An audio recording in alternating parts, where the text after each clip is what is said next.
இன்றைய தினம்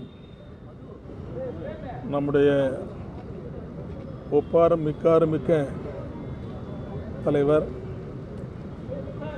தமிழ் இனத்தினுடைய தலைவர், மானமுள்ள சமுதாயமாக இந்த தமிழ் சமுதாயத்தை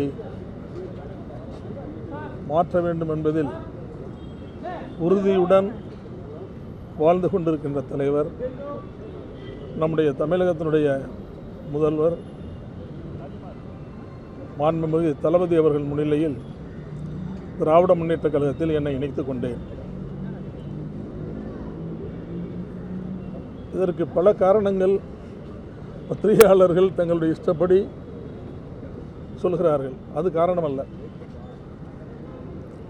கருத்தியல் ரீதியாக நாங்களெல்லாம் பேரறிஞர் அண்ணாவின் தலைமையில், அதற்கு பிறகு வந்த தலைவர்களுடைய தலைமையில் கருத்தியல் ரீதியாக நாங்கள் எல்லாம் வாழ்ந்தவர்கள்.